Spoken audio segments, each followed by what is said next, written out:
as we continue to go through this evening's program.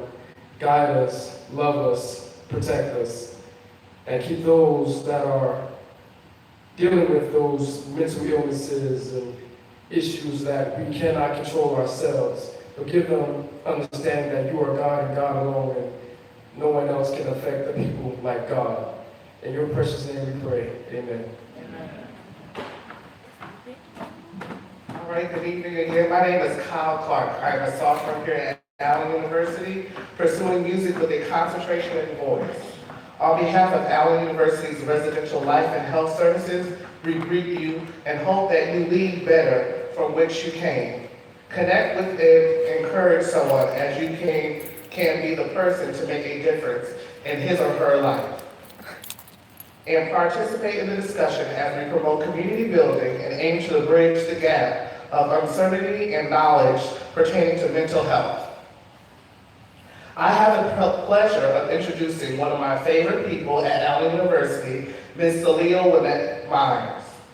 Lagging behind is a feeling that no one should ever have to experience, but SaLil Wynette has become one of many living embodiments only to show how one can propel forward in lieu of constant reminders of failures, setbacks, and mishaps, and ultimate by bondage.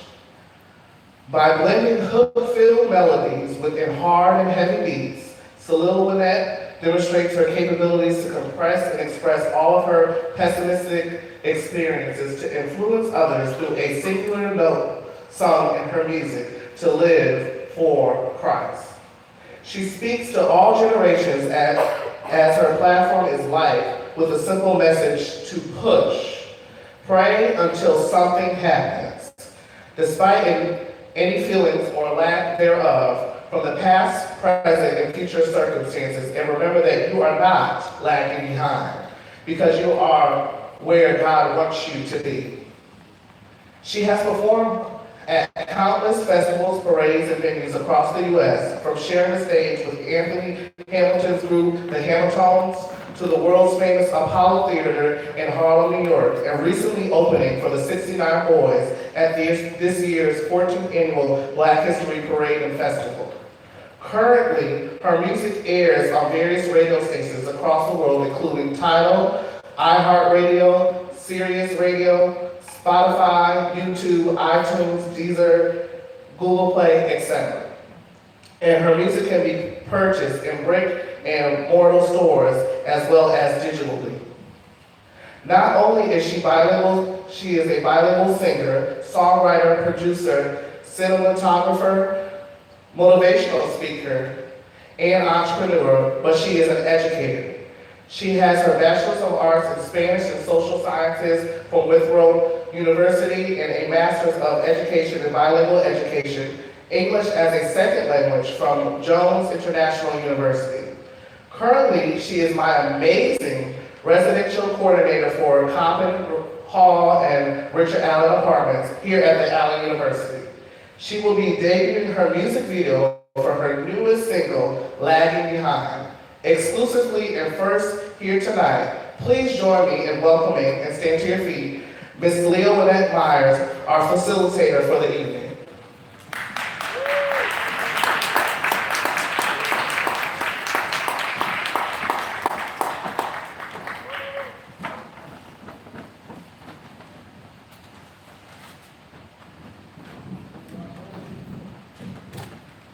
Thank you, Kyle. Hey, everybody, how y'all doing? All right, I'm so excited to be here.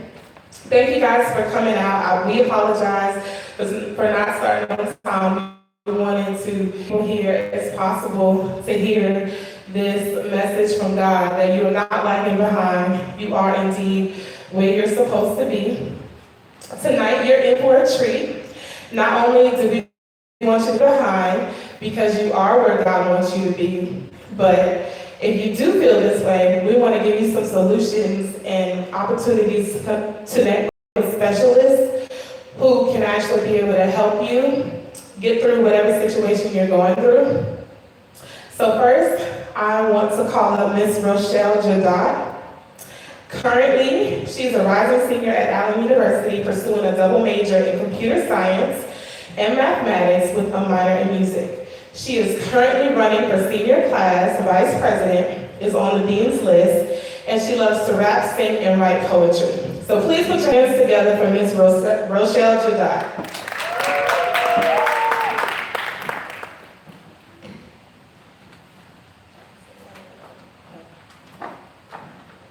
Good evening, everyone. I wrote a song about a friend of mine that passed away, committed suicide because she was being bullied and stuff. So I'm going to share that song with you guys. Is there anybody out there who can understand me? Yeah. Is there anybody out there who can understand me? Is there anybody out there who can understand me? Yeah. Is there anybody out there who can understand me? Look, I got some things on my mind, so let me go ahead and tell it. Recently, I think we all have gotten a little selfish. We have our loved ones that slowly beginning to lose their smile, and we can help. We just gotta go the extra mile, because we're all human. We should want and try to better the earth. So I'm the one that's trying to make a change with every verse, and you can really save a life. Just go out and try. So listen closely as I tell you about this friend of mine. Is there anybody out there who can understand me? Yeah. Is there anybody out there who can understand me? Is there anybody out there who can understand me? Yeah. Is there anybody out there who can understand me? Dear Mom and Dad, sorry this had to be this way, but I just figured you all will be okay. You saw me crying, you asked what's wrong, and I said nothing, I lied. Because in my head, I think I've written this letter 1,000 times. You have your nice jobs and your nice car and your life is sound. So I just thought that things would be much better if I wasn't around. Between my bad grades, I'm sorry I'm not as smart as my brother. And at times I messed up, Mom, I needed a friend and not just a mother. But it's not just this. I mean, it's a lot of things. The girls at school, the guy I like can barely remember my name. And I got drunk the other night and needed to smoke some weed. Even though deep down I knew that wasn't me. But for the past few months I'm fading away and living a lie. And I just been sad, and I really can't explain to you why. When I was young, I monsters lived under my bed. But now those monsters have made their way inside my head. Is there anybody out there who can understand me? Yeah. Is there anybody out there who can understand me? Is there anybody out there who can understand me? Yeah. Is there anybody out there who can understand me? The next day they found the letter, she was right beside it. Her life was going back, she went in beside it. I understand that she was miserable and feeling hurt. Somebody says you're important, I'ma say it first.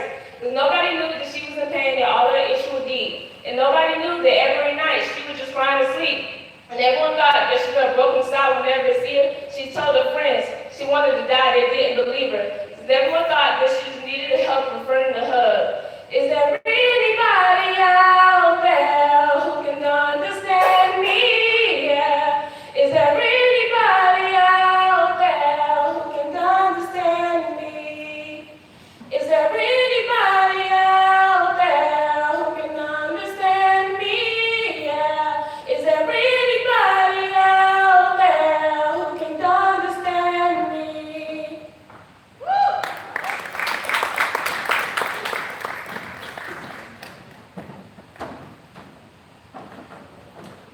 Awesome. Y'all can put your hands together a little bit more than that for Rochelle.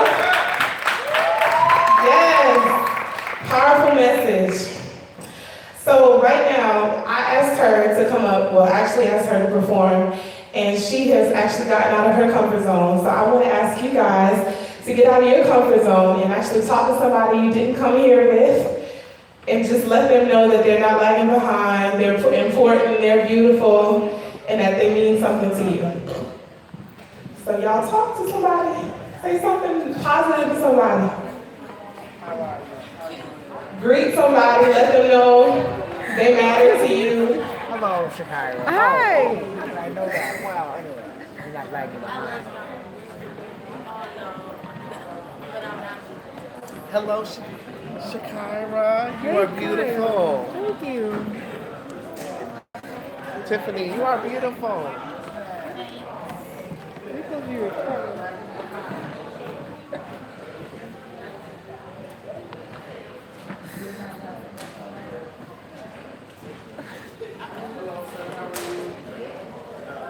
You're not lagging behind either.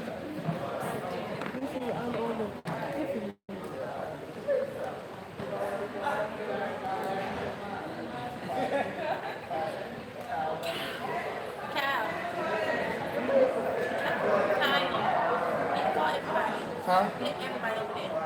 I got PSA.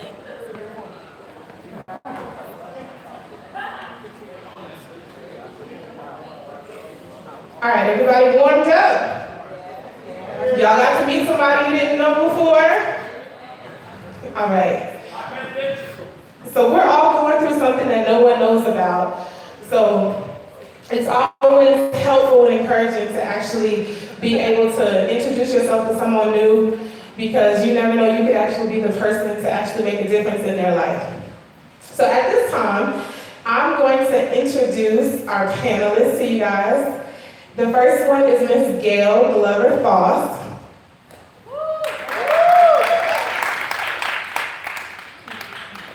Sorry, I can't see. Okay, Miss Gail Glover-Foss. She's a veteran in the dance and worship arts community. She's an artist in residence for the state of South Carolina, has served as a leader in many ministry organizations.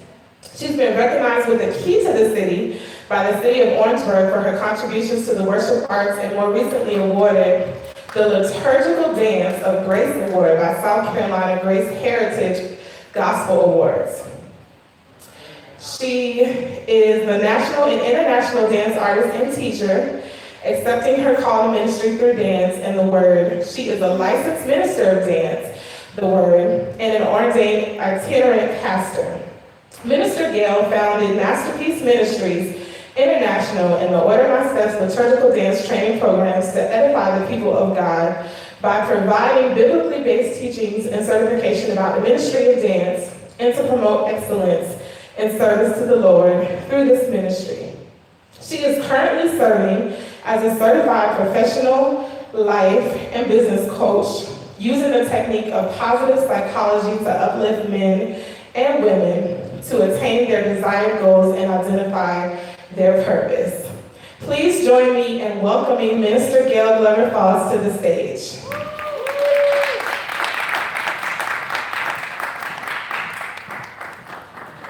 Clap her all the way up until she gets up to the stage, y'all. Keep clapping, keep clapping.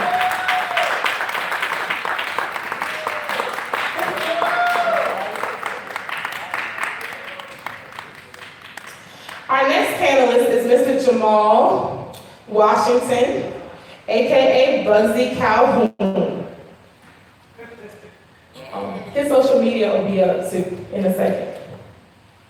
He is a spectacular slam poet and a founding member of the Unusual Suspects Poets and Slam team. He has debuted at the legendary Brooklyn Moon 2002, released numerous projects available on multiple digital outlets called In the Beginning There Was the Word, Miles to Go Before I Sleep, Elephant in the Room, and Beast.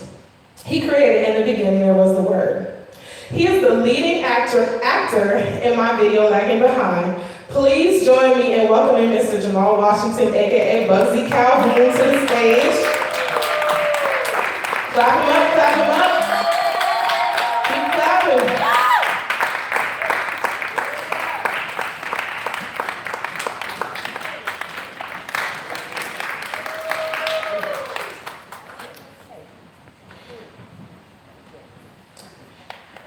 Valerie Reese.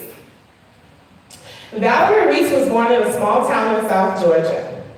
Her father was a Baptist preacher and custodian, and her mother worked for the school district as a cafeteria worker and bus driver. As the parents of 4 children, they instilled a sound work ethic in her and accepted nothing less than the best.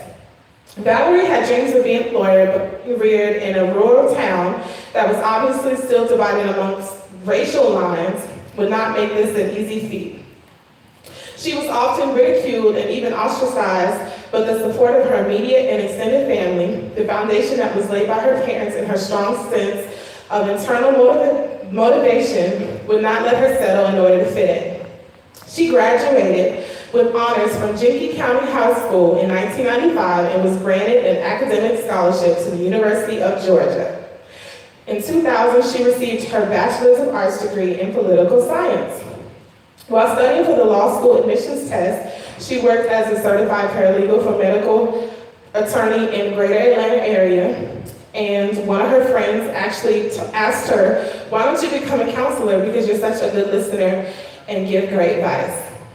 This was a path that she had never considered, but after much research and prayer, she quit her job, took a leap of faith, and set out for a new career path. In 2005, she enrolled at Troy University and graduated 2 years later with a Master of Science degree in Community Counseling and Psychology, thus beginning her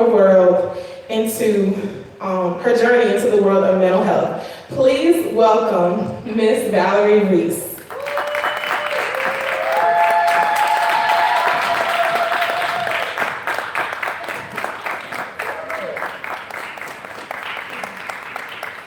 Clap her up, clap her up.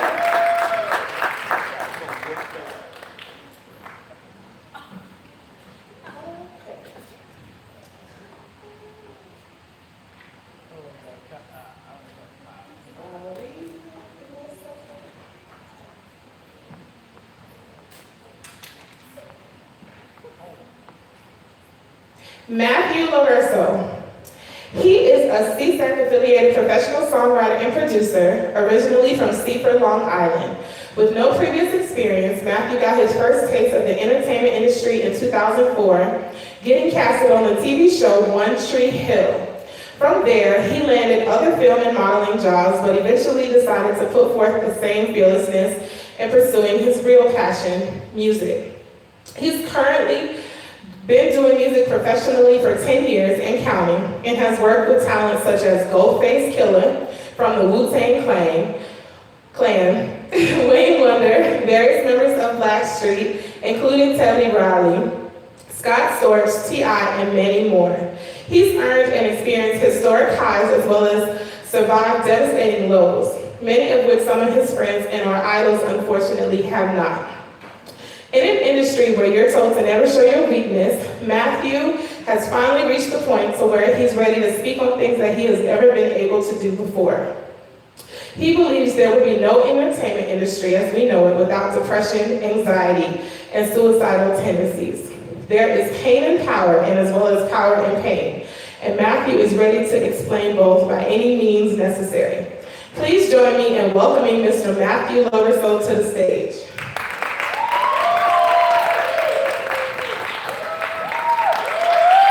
Clap him up, clap him up.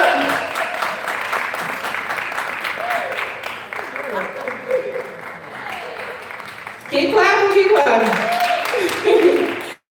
Michelle Inhabitant. She was born and raised in Columbia, South Carolina. She has 3 beautiful children, Layla, 14 years old, Jalen, 10 years old, and Christopher, who is 4 years old. She has always been passionate about people and being able to leave an impact on their lives, mentally and physically. She is the medical assistant for Allen University, and we welcome her to the panel on this evening. Put your hands together for Miss Michelle Inhabitant. Keep clapping, keep clapping. Make sure y'all follow everybody on their social media too, y'all. Mr. Vincent Sanders. He is a native of Columbia, South Carolina, and he is a reverend. Reverend Sanders is the son of Aaron and Liz Sanders. He is a 1998 graduate of Columbia High in Columbia, South Carolina. He studied criminal justice while attending Midlands Technical College, and he has studied at Morehouse Interdenominational Theological Center of Atlanta, Georgia. He is currently pursuing a Bachelor's of Arts in Biblical Studies from Andersonville Theological Seminary of Anderson, Georgia. At an early age, Reverend Sanders became fully aware of the call from God to minister through music. It was under the pastoral leadership of the late Reverend C.A. Falk, that he began to demonstrate his musical gifts alongside his father, Aaron Sanders, at the Bethlehem Baptist Church, College Place in Columbia, South Carolina. Aware that God's message is not confined to the walls of the church house, Reverend Sanders has also served as a workshop clinician for praise and worship workshops and choir etiquette and choir spiritually workshops in Columbia, South Carolina, as well as in surrounding areas such as Washington, D.C., New Orleans, and he has also served as a teacher in the youth division of South Carolina. Please join us in welcoming Minister Vincent Sanders. Clap him up, clap him up.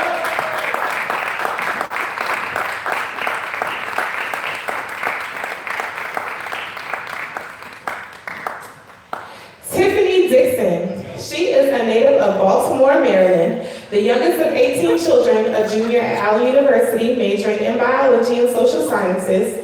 Her favorite color is pink. She is one of my resident assistants. She is a poet and the leading actress in my video, Lagging Behind. Please join me in welcoming Miss Tiffany Dixon to the stage.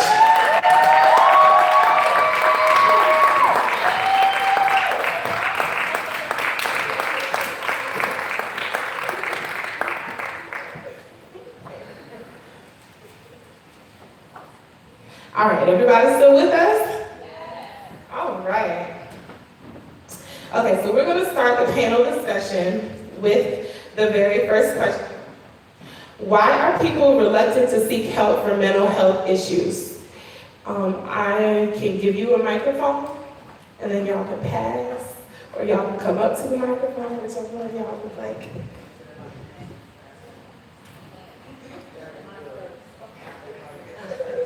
Everybody answer and pass it on, that's what they do. Okay, good evening, everyone. I know that in the Black community, there's a stigma about mental illness. I read something the other day that says we will encourage you to go to church, but we won't encourage you to seek help mentally for your mental illness. So the stigma comes with especially, I want to say especially for men, is that there's a weakness behind mental illness. So in order for us to dispel this myth, we're going to have to support mental illness. We cannot just allow people who need help to not get help. And if we don't support it, if it's not talked about, that's why this panel is great. This session is great, is because we are talking about it, then it will stay undercover. It will stay on the down low. And then that's just going to create more issues. Whereas some challenges that you have mentally can be addressed with medication, can be addressed with spiritual counseling. So we have to take mental illness, whether it's depression, whether it's mania, schizophrenia, we have to take the covers off and really look at what it is and be supportive of it, especially in the African American community. How y'all doing tonight? Y'all good? All right, so the reason why people reluctant, I feel people are reluctant to seek help when it comes to mental health issues because one, pride. They feel that they can handle it themselves, and they don't want to put people in their business. The stigma of going to seek help, and then somebody maybe is finding out, and everybody's pointing at you, or they're talking about the people on your block or at your house. That kid or that person is there. They have mental health issues. So those are some of the reasons why I feel people are reluctant in seeking help. Just to piggyback on what the previous two panelists have said, I think one of the reasons is because for such a long time, the mental health professionals didn't look like us. So we have established a lack of trust when it comes to going to seek help or going to see a mental health professional, because a lot of times we feel that we may not be understood. or the person may not understand where I'm coming from. You know, if you've never been hungry, then you might not understand what I would do to eat. So I think a lot of times we assume how the mental health process will go or how the clinician will interact with you without actually giving therapy or whatever method of treatment that you seek a chance. Yeah, I agree with everybody so far. Also, I think something that I don't like about our generation is it's so social media based. You know, like everyone's highlight reel isn't as sexy. They feel like if you're in a doctor's office, but if you're pretending to be happy at a pool party, life is great. And I wish that was something we could change. And I know we can, it'll just take a lot of effort. You know, like you were saying too, you feel like people are pointing at you, you feel like you're not perfect. But the thing is nobody is perfect, although a lot of people pretend to be. And usually the people that pretend the most are the saddest inside. So I would encourage everybody to get help. There is no shame whatsoever in getting help. How y'all doing? I think that a lot of people are reluctant, especially when I was going through issues, is they feel that they're a burden. They feel like they want to be a burden on somebody, and they pride. So with that being said, you're never a burden on somebody.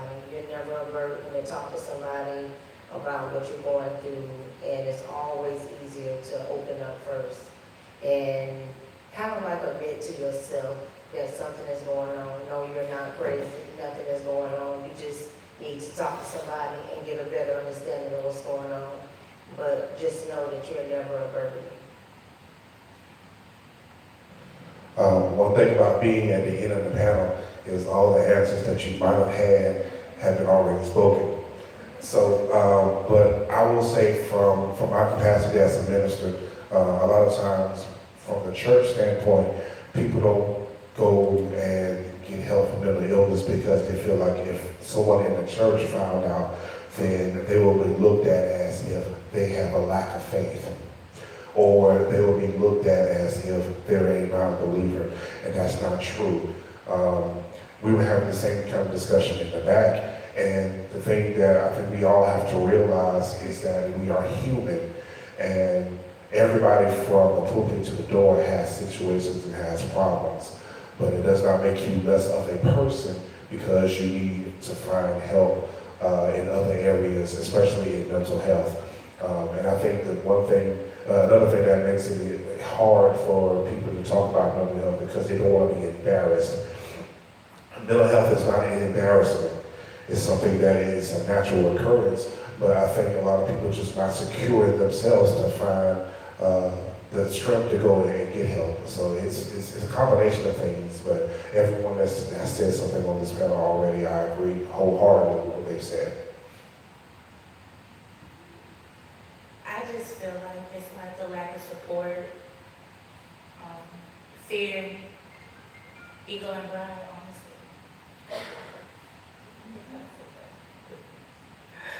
So what are some common triggers? Well, first, what is mental illness, depression, and suicide for those that are not familiar with those terms? And then what are some common symptoms and triggers? Anybody that wants to answer? Okay, What is mental illness, depression, and suicide? Well, mental illness, from my personal standpoint, my aunt, all my aunts, my grandmother, and my cousin all was diagnosed and suffered from schizophrenia paranoia. That is a mental illness. It's they was hearing voices that was telling them things that wasn't actually there, and it came from stress. It came from worryation because of my aunts was actually worried about my grandmother, and then in result, my aunts ended up getting sick. And my cousin, his father and his mother both had those traits or those things in him. So he ended up actually going to a mental facility but he ended up getting medication which helped regulate it and stop the voices. Depression, I am diagnosed severely clinically depressed just recently, but I didn't know that until I actually went to go seek out therapy myself. But I've been walking around for years, probably dealing with a lot of things that I just pushed to the side, because in life you just keep moving. So, I mean, I suffer with depression all the time. I mean, I'm still in mourning. Tomorrow will make the 15th year since I lost my mother.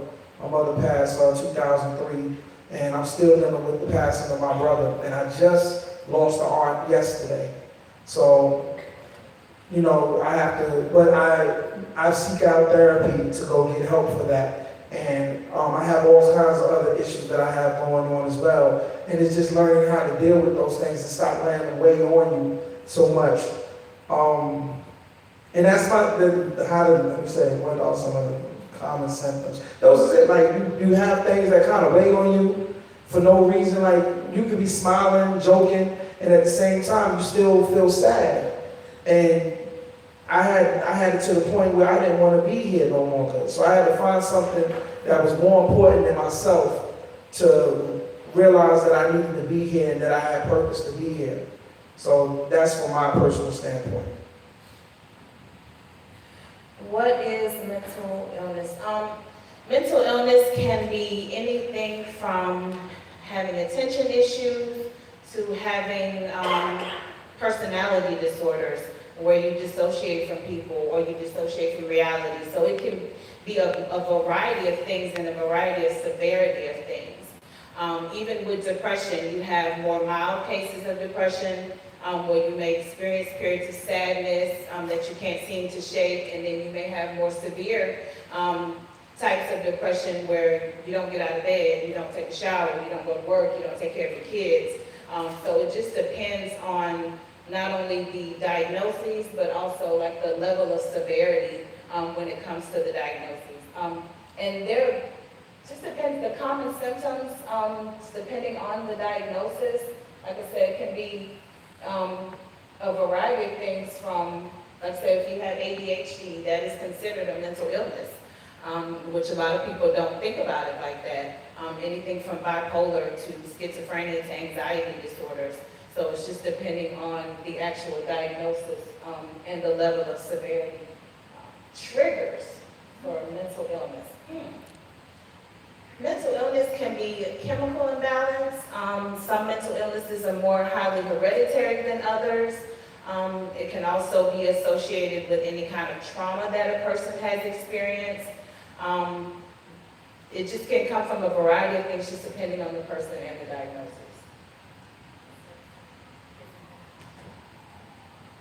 If you are, I won't answer all that, but if you are dealing with, or if you need to create a persona in order to go through the day, for instance, I suffer with depression, and I own a dance studio, you know, an entrepreneur, work 6-7 days a week, but sometimes I had to call on Miss Gail in order to get up and go to my studio and do the work that needed to be done.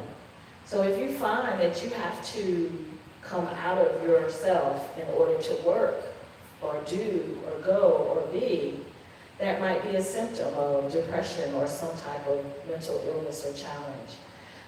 So, you know, the symptoms are not always so blatant that you know what they are. Thinking of the previous question, you know, do we know we're mentally ill when we're mentally ill?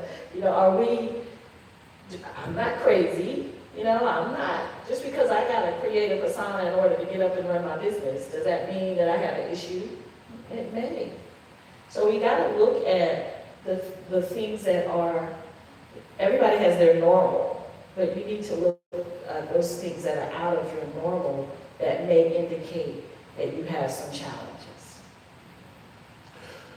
I think mental illness a lot of times is not defined and correctly in people's minds.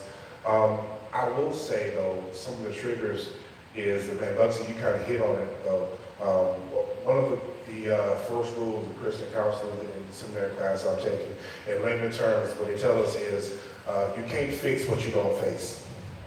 And a lot of times, and it's funny, we had the same discussion, and Bugsy, you weren't here, but I said the same thing. A lot of times we push stuff to the side because life keeps moving in spite of you having issues. So you push stuff to the side and you just say, I'll deal with it later. But anybody ever remember that game Jenga when you were growing up? It's like when you go to deal with it, you pull from a spot, and the spot has the effect that causes everything to come crashing down on you at one time. And so you feel overwhelmed. You feel like life has gotten out of control. And then a lot of times, I think some triggers is, and like somebody said, you feel alone. It's funny how you can be in a room full of people but still feel alone.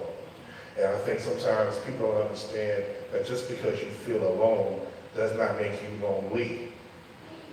Okay, and sometimes you have to deal with the season of separation. And I think a lot of people don't understand that sometimes you have to be separated to be able to get by yourself and deal with some things on your own. And not necessarily on your own, but sometimes finding strength to go and get help to find out what's going on with you. Me, myself, I didn't know, and I've suffered with depression myself before. I've suffered with suicidal thoughts before. But I didn't know until I went and talked to somebody and described what I was feeling. In my capacity as a minister, I have a very open spirit. And we were talking in the back, and I said there was a point last year I did in 3 months' time, I did 20 funerals. And when you're around that much death, it can cause you to have a morbid mentality. And so I found myself, if I was working in the studio, I'm also a musician, so if I was working in the studio, I would find myself, having thoughts of, okay, well, I might play this song at somebody's funeral, or, oh, this would be a good song at my funeral, or, just morbid thoughts.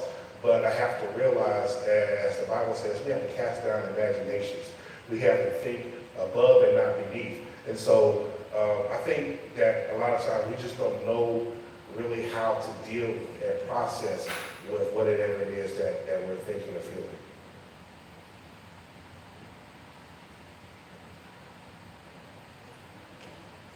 I actually suffered from all three, actually. It started with mental illness, like sometimes, like, my coworkers don't know, but now they know. But sometimes when I get really, really overwhelmed, I tend to shut down. And like somebody can ask me what's wrong, and I automatically like catch an attitude. But it's just like, it's all like, we can't depict from reality from fiction. And sometimes it's just like really, really hard because you never really know who you can turn to. Then you started not trusting anybody. Even your closest friends become a target. Anybody can become a target. Depression is really when you become negative all the time. You always have something negative to say. Or when you just want to be by yourself, or you just are, everything that you normally do, you don't do anymore. Like you don't find an interest in doing. Like everybody knows, like I love to write poems. Like, poems is something that I love to do, but like when I'm really, really not feeling it, and I'm really, really down, I don't even want to go to class, I don't even want to answer my phone. I just want to be like, literally like, by myself. And behind closed doors, somebody who's depressed or suffering from depression or any mental illnesses, behind closed doors, they're crying. So like if you have a friend and they actually stop doing what they normally do, then something is like literally like going on. They're just like, oh, I'm fine. Sometimes they could tell you that they're fine, but they're actually not fine. Suicide, I tried to commit suicide on numerous occasions. It's just like when it's like a point of no return. Like you just feel like you're by yourself, and it just feels like, nobody understands. You feel judged all the time. Like anybody could be like, oh, you're tall today, and you just be like, why are you picking it? Or why do you always have something smart to say? And it's not even the person, sometimes you. So, like, yeah. Did anybody else want to say anything? No? Okay. So I actually struggle with depression as well. And I agree with everybody up on the panel who has basically said that their behavior has changed in some shape or form. And, but what all of us have in common is that we didn't give up. We continued to try to pursue what it is that God called us to do, to continue to go forth each day. And so I want to ask the panel, what would be the response if there is someone out there that is depressed and now they actually want to commit suicide? What should be the first response? Your first response is to try to talk them out of it, and if that doesn't work, then you report it, because you don't want to, they tell you that they're going to kill themselves, or they send you like a crazy text message, and you just want to like, are you joking? And then when they actually do commit suicide, you like, dang, she was serious. So I said, if somebody tells you that they're going to kill themselves, or they feel like this is the end, like first try to talk them out of it. That doesn't help, report it, and then just go from there, honestly.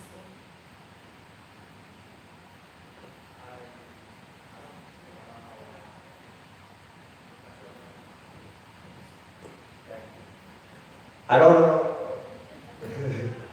I don't know if there is a right answer. Thank you. I would say it's one of those things you probably wouldn't know until it happens. I would say probably the right action would be just to show empathy somehow, some way, whether you can relate or not, which I think all of us, whether you know it or not, can relate to somebody who is just fed up. I mean, there are different levels of it, of course. Worst thing you could do, I feel like, because I've experienced all three of these things also. Worst thing you could do is tell someone you understand, I feel like. I feel like that's a slap in the face. I know people mean it the right way, but when people say, oh, I know exactly what you're going through, no, you don't. And I don't expect you to. Just like and vice versa, it works both ways.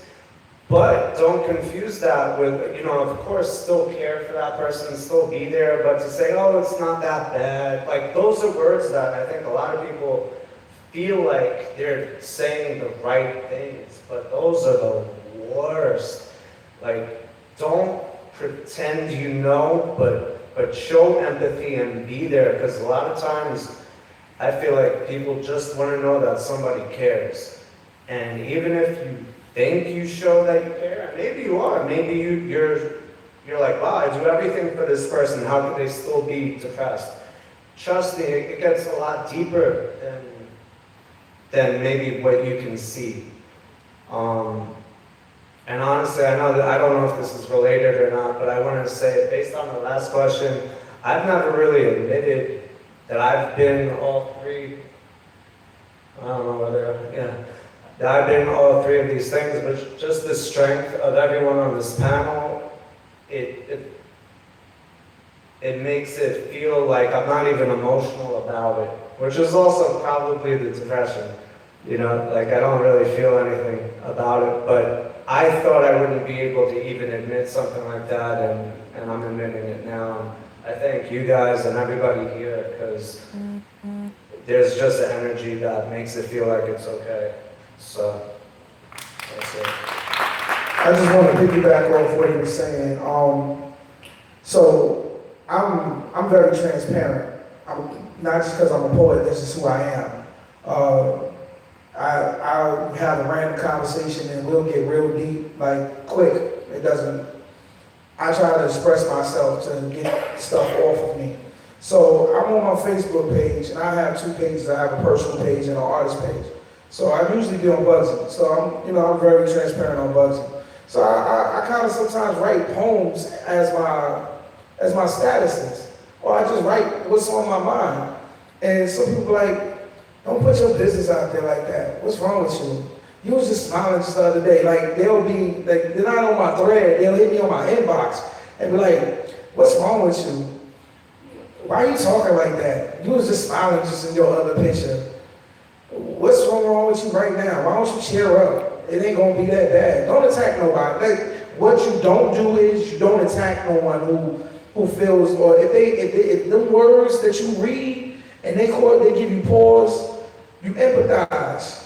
You know what I'm saying? You check on, hey man, you all right? What's going on? You want to talk? You know, is there anything you want to talk about? Yeah, like my cousin, my aunt just passed away, and I've been in my cousin's inbox, and I'm like, are you all right? Would you like to talk? Okay, well, no, I'm just going to leave you alone and let you deal. She said, I'm numb. I said, okay. I was like, well, if you feel like you want to talk, then talk to me.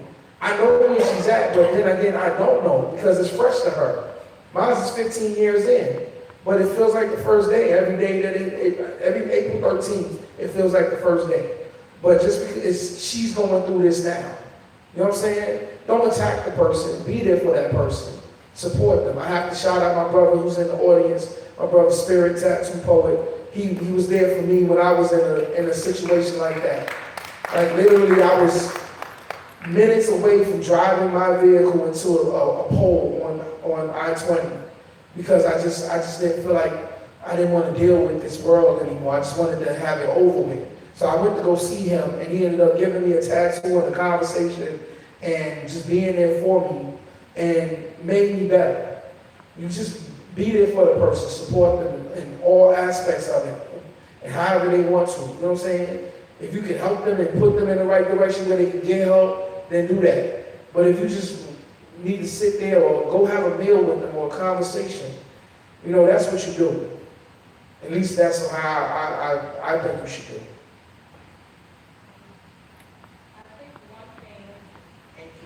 I think one thing, make sure that if you are talking to someone or you're in a room with someone who is actively having thoughts about committing suicide, don't leave them alone. Because if something happens, then you never forgive yourself. And then if you, I may be with Matthew and he may be going through something that I'm not equipped to deal with, find some help.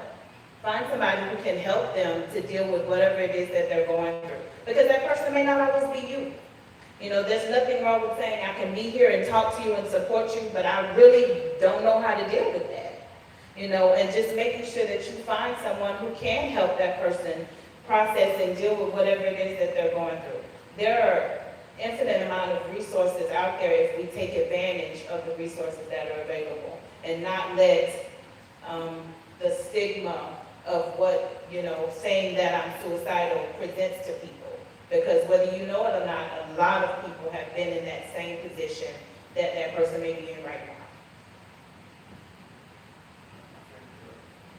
now. I think that everybody has kind of hinted around it, but haven't really said it. So I think I'll take the opportunity to say it. The first time someone says that they're thinking about killing themselves, take it seriously.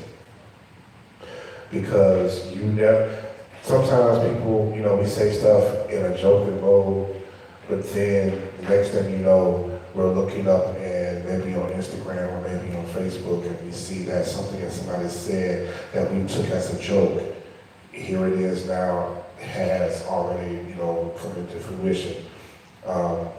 So definitely take it seriously. And you don't have to, you know, call the police on and stuff, but take it seriously, but make sure you let that person know, as everybody else has said, that you are there for them. You may not know all the technicalities, you may not know all the techniques or anything like that. You might not even be a professional, but you know, make sure you let them know that they're there, because a lot of times people need to know and feel better knowing that people are there for them. Me, myself, I was driving around town, out of the blue one day, and I heard this song on the radio called Pressure by Jonathan McReynolds. And if you look up the words to that song, it was like this dude had jumped in my head and looked around, and everything that was going on in my head at that time, he wrote the song. And I was like, wow, that's exactly how I feel. I just broke down, started crying, driving around town, and I determined in my head I was going to kill myself. And for whatever reason, I ended up at my grandparents' house, and my nephew was there. And anybody that knows me knows that my nephew is like my son. And so he came outside. I don't know how he saw my truck or whatever, but he came outside, and got in the truck and I was trying to wipe my face because I didn't want him to see me crying. And he said, Uncle, what you doing here? I was like, I'm just driving around town. You know, nobody was there or whatever. I didn't even know him or my mom were there. He was like, oh, okay, well, we just inside chilling, you know, checking on the house and everything, seeing how everything is. He was like, well, I'll see you later on at the house. I was like, okay, cool. So he got out the truck, and when he came back, he said, Uncle, whatever is going on, I just want to let you know it's going to be all right. And my nephew didn't know even to this day that he saved my life just by saying that. By saying whatever is going on, it's going to be all right. So a lot of times just standing by a person will do more good than you ever will.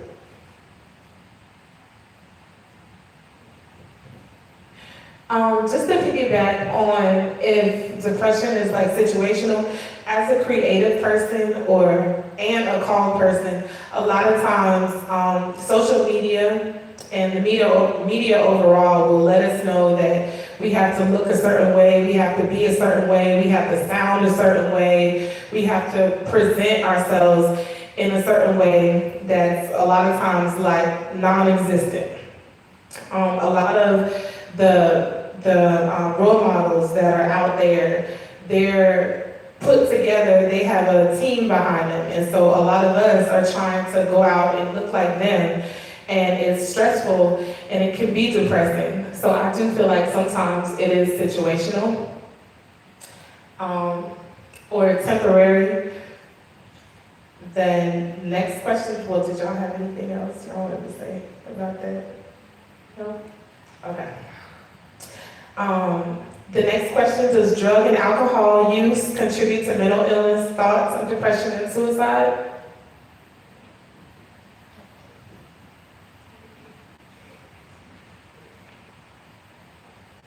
My personal answer is yes, because when I found out that my biological mom passed away when I was 2, I turned to like smoking weed and drinking like all the time, and I wouldn't say it temporarily relieved me from those problems, but then like when I sobered up, it actually made those problems worse. Like that, I'm still here in the same situation, and nothing happened, and so I'm just like, you know what, I'm just gonna end it. Like it feels like it's never gonna go away. Like I would suggest, like if you are like feeling depressed and stuff, don't go to drugs or alcohol or anything like that, because it's going to temporarily relieve your issues, but then when you sober up, you're going to feel like you're going to be in the same situation, and it's just going to make you feel even like worse.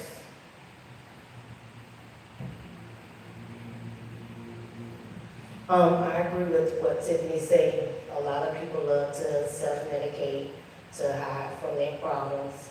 Self-medication is never the answer. When we drink, when we do drugs, basically what our brain is feeling is being filled with serotonin. Anybody that's familiar with serotonin, that's what makes us happy. That happiness is going to go away. When that self-medication wears down, we're back into that hole. We're back into that unhappy place. And sometimes it takes us further and then causes us to self-medicate even more. So self-medication is definitely not the answer. I don't know if I'm the best person to speak on this. I haven't really done drugs. I have smoked weed before, but I'm one of the unlucky ones where it just makes me think too much. So I couldn't do it. Like, a lot of people do it to get away from problems. It like made my problems in 3D, so that really was not fun. And like you guys have said, like drinking and other drugs, I imagine they probably are like temporary crutches. I know for me, I got to where I couldn't go to sleep without sleeping pills. I don't know if, I guess that is like somewhat of it's like a coping mechanism, I guess. Like I couldn't sleep without sleeping pills, and that's another thing I've never admitted before. I went spells where I didn't need it, but then there are times, you know, as another creative up here, my brain just doesn't stop. The good and the bad, let alone having depression, let alone having anxiety, it all feeds each other. and it just gets out of control sometimes.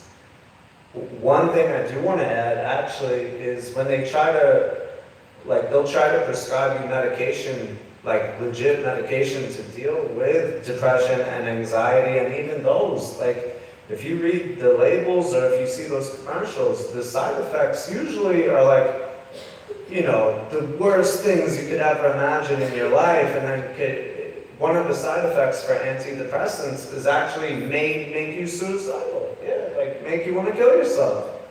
I thought that was the point of and I'm not saying not to take them, but definitely consult with a psychiatrist first. You said a good thing about self-medication. I don't want to speak for everyone. I think a lot of people do that to some form or degree, but definitely if you are going to take medication, or even if you're going to take drugs, well, scrape that. Not drugs, but you know what I mean. See a doctor first and get the actual, because they know the dosages and stuff, but I don't know. If any of you know an answer other than, just natural healing or whatever, let me know, because I don't know. I have seen cases in which drugs have caused mental illness, have caused chemical changes in the brain that have made people who have not had mental illness before be hallucinating and hearing voices. I've also seen people self-medicate and then cause extra problems for yourself. So on top of the depression, now you're addicted to alcohol, or you're addicted to pills, and now you have to not only deal with the depression, but you also have to deal with the addiction. So I've kind of seen it go both ways, but can it actually contribute to? Most definitely can contribute to mental illness and depression and thoughts of suicide. A lot of people who are depressed drink, which is counterproductive because alcohol is a depressant. So it's not going to help make the depression better, it's actually going to make it worse. So I think it's just the lack of understanding and a misconception that, I can take these drugs and I'm going to feel better, when in actuality, most of the time that's not how that works. I had an ulcer in my leg, this one, and I almost lost my leg 6 months. I had a hole, I hit my leg on the car door, and it wasn't healing. There's not enough blood from my heart flowing to my legs. So they gave me prescription medication for the pain. They gave me oxy, they gave me hydrocodone, they gave me tramadol, naproxen. I overdosed on all of that. Literally, on all those medications, I would take them randomly, however I wanted to, just a handful, just to try to stop the pain. So Christmas Day, I took 10 225 milligrams of naproxen while I was at work. And in the process of that, I was losing weight as well from working out. A promise that I made to my son, lost over 40 pounds. But the lady at the hospital was like, you keep taking those medications, you're not going to feel, you're not going to feel anything. And with me being depressed, and I got to a point I didn't care. I was like, I don't want to feel anything. So however I don't feel anything, I'm all right with it, whatever that means. And I know how stupid that sounds now in hindsight, and my leg is healed. I had to actually get put out of work. They had to bind my leg, and I had to start. I work in the Department of Juvenile Justice. And at no time, no matter how I felt about myself, I took my situation out on my kids there. They all have their own situations and issues they got to deal with. But I was really using drugs as a self-destruction mechanism to just get rid of the pain or stop feeling the way I was feeling.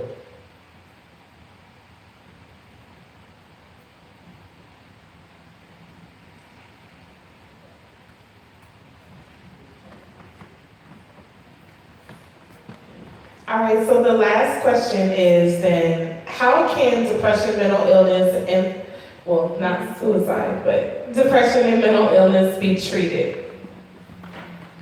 And is there anything else we need to know to get over the struggle of depression, mental illness, and suicide? Me, honestly, I just love this little office.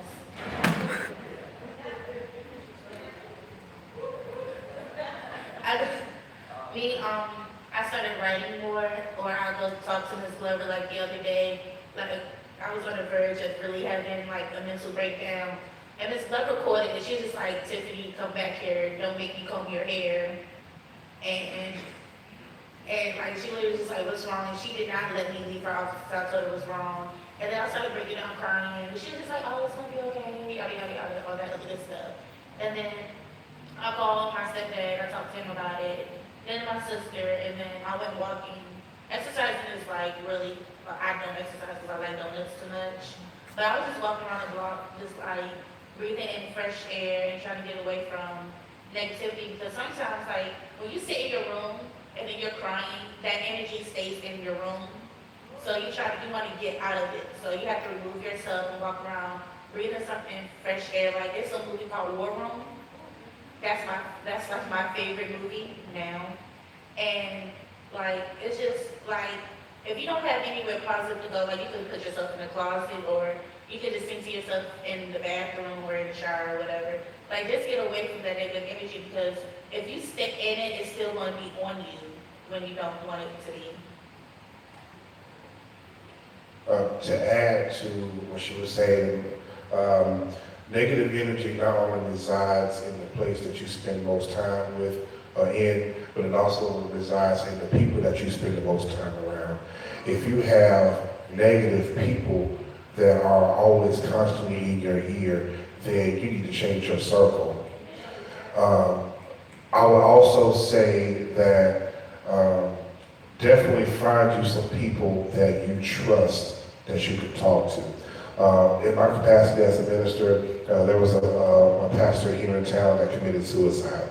And it brought us together as a community of preachers and pastors here because we realized that none of us even had a clue that he was feeling suicidal. And so we had to basically look at ourselves and say, what has happened? Are we truly our brother's keeper? And so I know a lot of times, especially like I say in my capacity as ministers, sometimes we don't like to go to each other because just like some of you all might deal with stuff, we deal with stuff too. But there's also that small inkling of a chance that whatever you're dealing with is going to be out on the street next day, or even sometimes the same day. So us as ministers, sometimes we're very closed in because a lot of times we're trying to fend off people because we don't know sometimes people's true intentions for when they get close to us. There are some times when people get close to ministers and pastors for the wrong reasons, and we're the ones that end up getting hurt, and we're the ones that end up having to deal with the fallout while they're left going on and doing whatever it is they want to do. And so sometimes we don't take the initiative to make sure that we keep people around us that are going to feed into us positively. So how to treat depression, suicide, mental, like I say, number one, change your circle. If you don't have people in your circle that are positive, that are adding to you, and it ain't even just about depression. If they're not adding to your life and they're not encouraging you to push forward and be better, you don't need them in your circle. So, like I say, find positive people that will add to you, but also find people that you can talk to, that you can trust. One thing that I did want to touch on about suicide and depression is everybody said some good points of when somebody is telling you that they are suicidal, what to do and what not to do. But also pay attention to those people that don't say anything at all. Pay attention to your friends when they start acting different because a lot of times, especially when I was going through it, I never told nobody that I was suicidal. I didn't tell not one soul. I just distanced myself. So I feel like sometimes when you do notice that change, address it. Be like, everything all right? What's going on? You acting different. What's bothering you? Talk to me. you know, stuff like that, because a lot of times we want to be so perfect that we think that we're falling behind, and that's when those suicidal thoughts become real heavy. Yeah, those points were amazing. As of course, they always say first step is just to admit it. You know, as dumb as that sounds, it's very true. Like, I already feel so much freer now, and you know, everybody shared so much. And to be around, like you said, you know, change your circle, reevaluate your life if you have to. Sometimes it's your own family. Sometimes you're like, oh, guess what? You can remove them. It's not easy, and like, hopefully you don't have to. But if it's them or you know, you gotta remind yourself that it has to be you. And you know, when it comes with reevaluating your circle, reevaluating your decisions and your life, also it helps to be in settings like this, like around other people that are living proof of everything that we're saying. We're all living proof of it. That song, but Rochelle, is that? I'm sorry. Amazing. Like that song, like even to have the courage to like stand in front of people and share that, and then on top of it, have it be good. Like that's amazing. And like just to be around like people that have the same kind of feelings or no feelings or fears and no fear, whatever, like it helps then rather than be in a room pretending to be happy around people that really don't even care about you.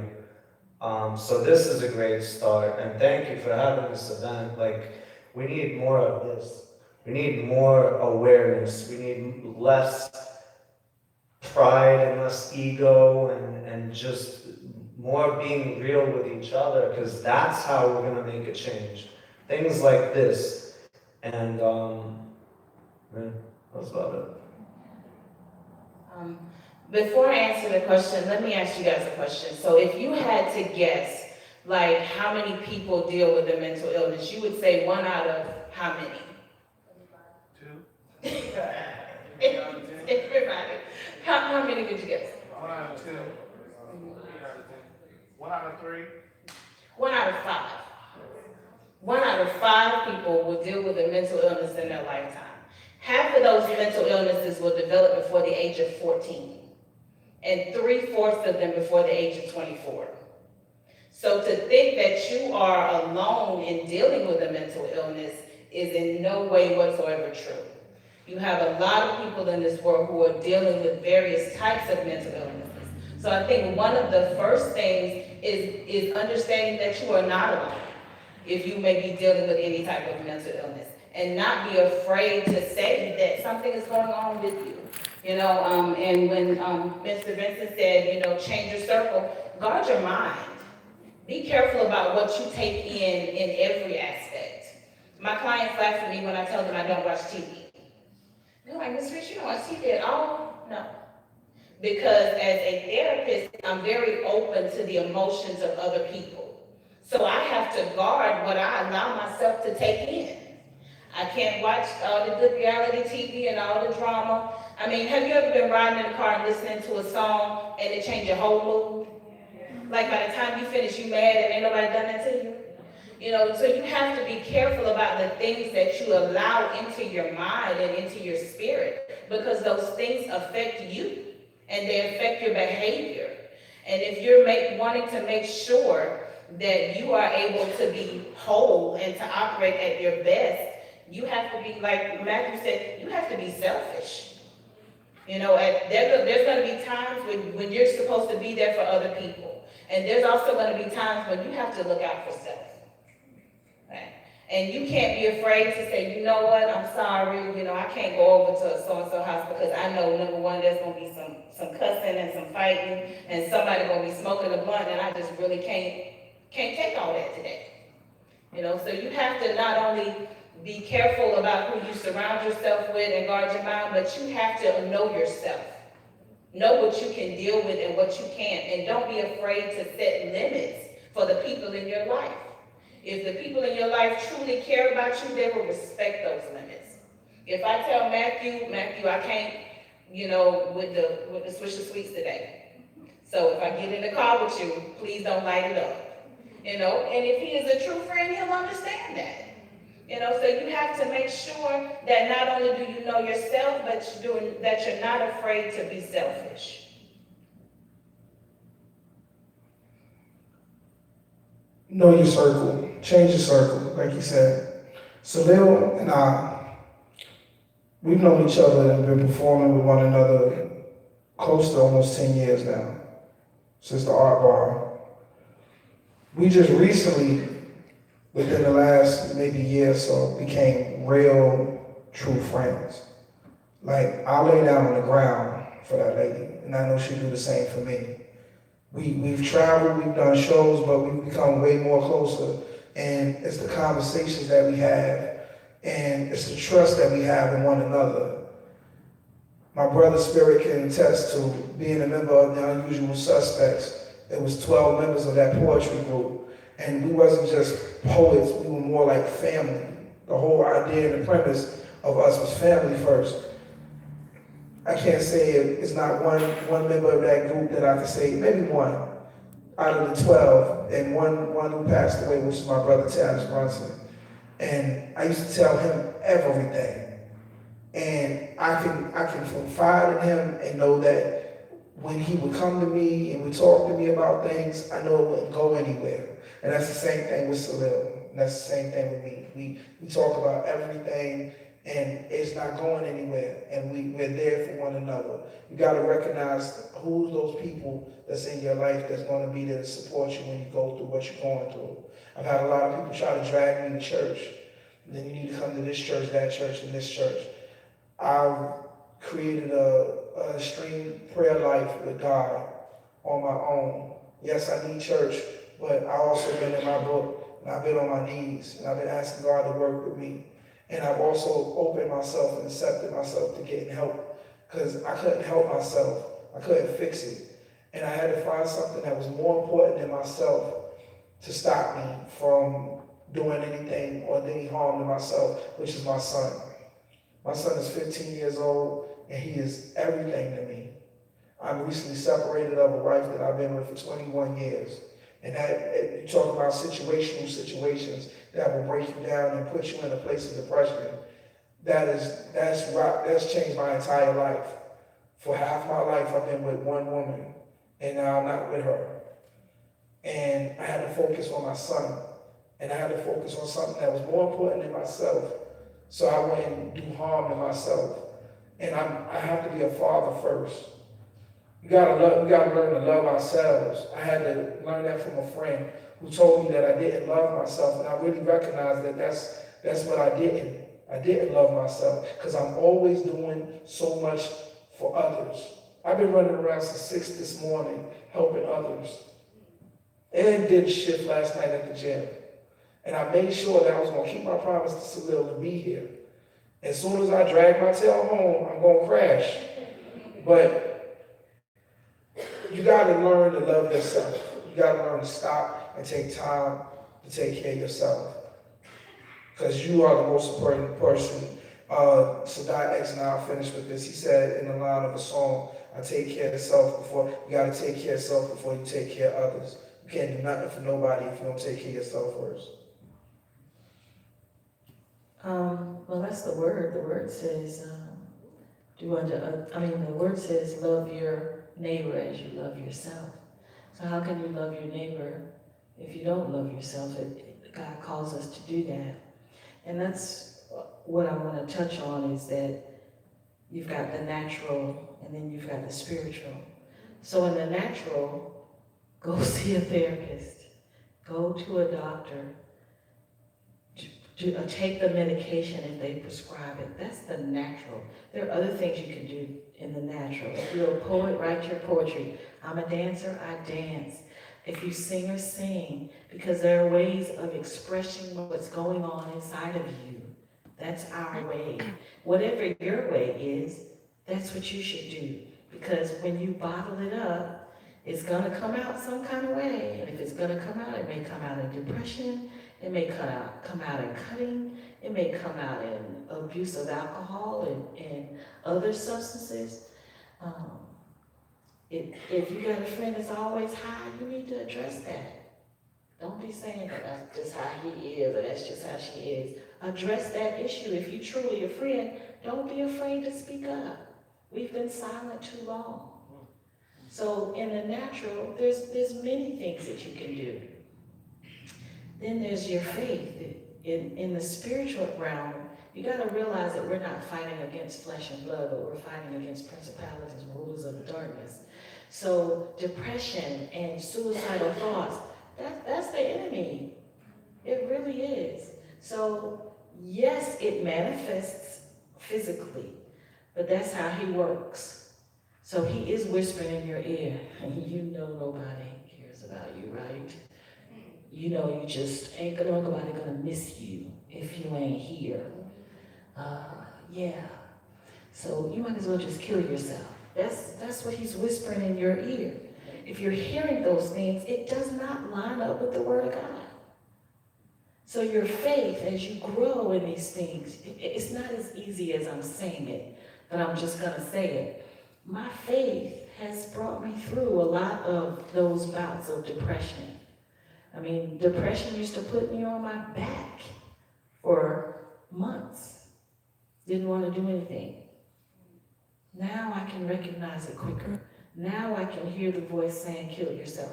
Now I can hear the voice saying, eat the food, or smoke the reefer, or whatever, drink the drink. So whatever your go-to is for that, you're gonna have to go opposite and rely on the faith if it don't line up with the word. Do you have to go to church? You don't have to go to church to get the word of God. He'll speak to you right where you are. And I'm a minister. Go to church, I say it. But let the Lord speak to you. Your faith is gonna help you. So take the medicine and call out to God. Because those two things, are there for your salvation.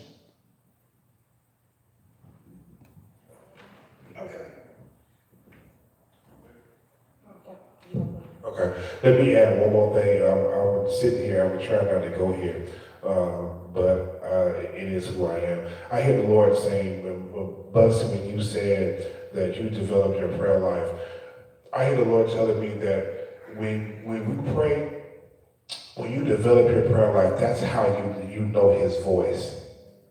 And that's how you know his voice above any other voice that you hear when you pray. Because you have to understand that when you pray, you will hear other voices.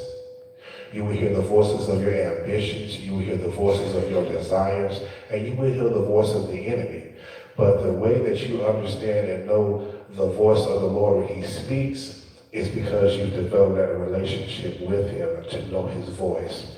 The other thing about it is, and Bugsy, you said it too, that you don't necessarily go to church, but you develop that relationship. And Ms. Gloria, you're saying the same thing. And both of us are preachers, and so I always encourage people to go to church, but I would encourage you to have a relationship over religion. Because when you have a relationship, that means the Lord knows you and you know him. There are plenty of people that are in church that don't have a relationship. The Bible says that there will be many that call upon his name, but at the end, they will be going to hell. And like I said, I'm trying not to go here, but the thing about it is there are so many people that are bound because they feel like you have to be perfect. Like you have to have it all together to have your relationship with Christ. There is no scripture that says that you have to be perfect to come to him. As a matter of fact, he wants you to come to him with all of your issues. He wants you to come to him with everything that you are dealing with. He says, those of you that are laboring and heavy laden, I will give you rest. That rest is the relief from all of these issues, all of these sufferings.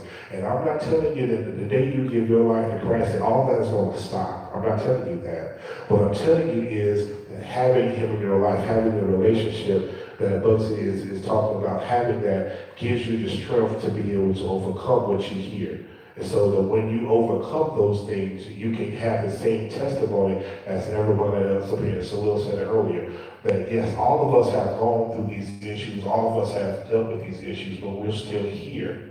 In spite of what we wanted to do to ourselves, in spite of what we tried to do to ourselves. So I definitely encourage you, above all anything else, if you don't remember anything else anybody else has said up here, make sure you to develop your own relationship with Jesus Christ. One other thing, I'm loud, I don't know. But one other thing that I wanted to say is that when you're actually seeking out someone to talk to, make sure that you're seeking wise counsel and not just light counsel. Because a lot of times it's easier to talk to somebody who is where you are, but two drowning people can't save themselves. Okay? So you not only need to find someone who can be supportive and understand where you are, but you also need to find someone who can help you get to where you want to be. Want to piggyback off of what the two ministers were saying on stage. It's very important to have a relationship with Christ. There was a time, and I'll be very quick, that I was working a job that I hated, and I thought that I was doing all the right things, but I was miserable. So I was in my kitchen, and I was about to commit suicide. And I was going to slit my wrist and just be done with it. But I got a knock on my door, and when I was actually living in Charlotte, and I lived in an apartment complex of like 800 people. And I got a knock on my door, and I normally do not answer my door unless my friends would call me ahead of time and let me know that they were coming. So I get a knock on my door, and something's like, just go to the door. So I went to the door, and there was these two gentlemen out there, and they were like, well, how are you doing? And I was like, I'm really not doing well right now. Is there something that you need? And they were like, well, we just want to pray for you. So I was looking like, okay, these are random people. They just want to pray for me, and I'm really depressed. So against my better judgment at that moment, I let them pray for me. But you have to be mindful with the people that you allow to pray for you, because you don't know what people's intentions are. But when they were praying, I had actually took a glimpse at their shirts, and they had Jesus pins. So knowing where I am now with my walk with Christ, I know that God sent angels to me to be able to let me know, look, I love you, you're my child, and I see that you're in distress, and I'm here with you. So sometimes, I just want to let everybody know in here that you're not here by chance. You are here because God loves you. You're not lagging behind. You're exactly where God wants you to be. And at this time, I wanted to see, did y'all have any questions for the panel? Okay, young lady.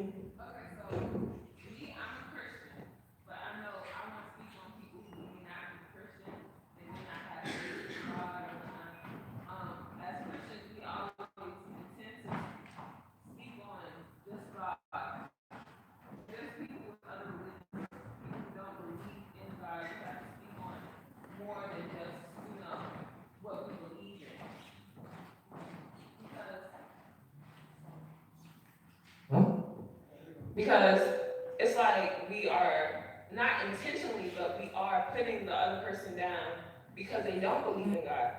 And I know I have a lot of people who I associate with, or not associate with, but I was in a classroom where someone just told that they didn't believe in God, and everybody treated them differently after that point. And we have to stop doing that.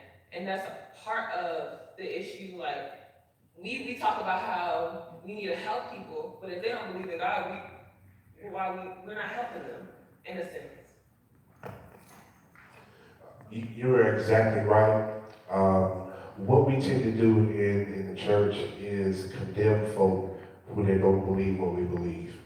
And that sometimes is the most dangerous thing that we can ever do. And sometimes we end up pushing people further away from even at the point from where they're at, not at the point of joining the church, but from the point of where they may possibly be.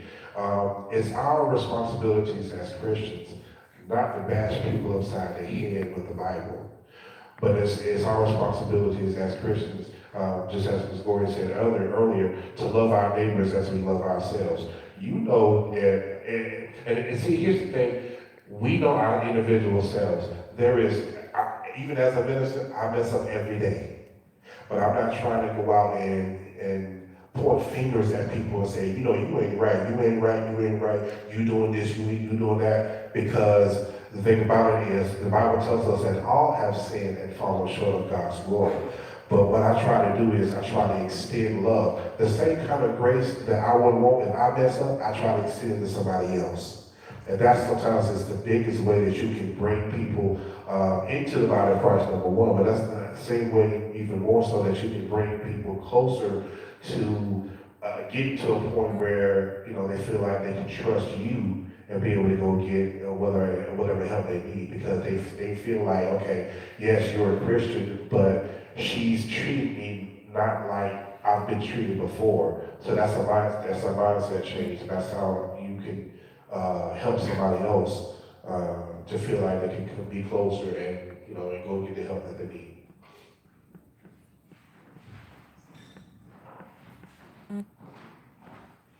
I think being a therapist as well as a Christian, I kind of feel like I have a foot in each world.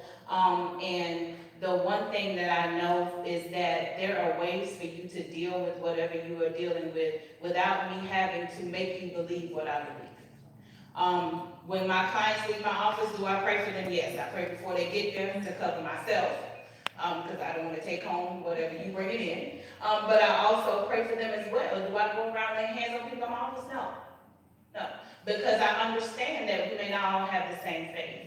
But there are also ways for you to deal with whatever it is that you're feeling and you're experiencing in the natural, not just dealing with it in the spirit. So we have to understand that there is help, that there is physical help. People can help you to deal with whatever you're feeling emotionally, even if you don't have the same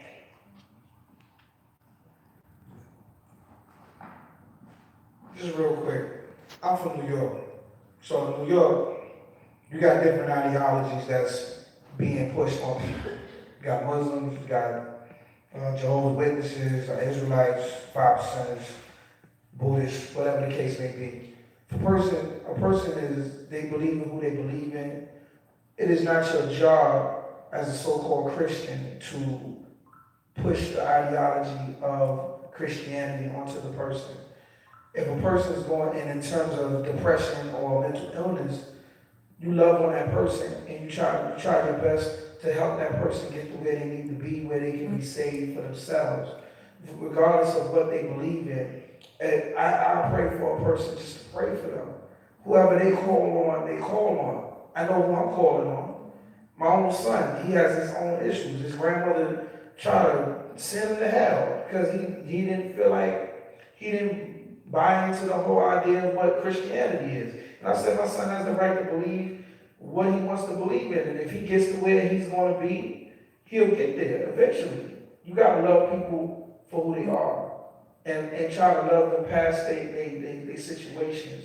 Because at the end of the day, it's about the fact that they're suffering from something, regardless of who they pray to. You know what I'm saying? So that's the most important part. Love people for who they are. And you have to meet them where they're at also.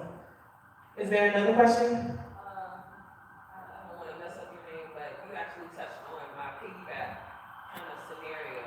Like, how would you approach somebody who has issues if you don't want to say, speak about God or about religion? But you kind of touched on that. And there are different ways. If I'm dealing with a client who has different religious beliefs than I do, and say you have strong religious beliefs in whatever religion it is that you have, as a therapist, it's my job to research whatever your religion is. So if you want your religion incorporated into therapy, I'm going to research your religion and we're going to incorporate that in as well.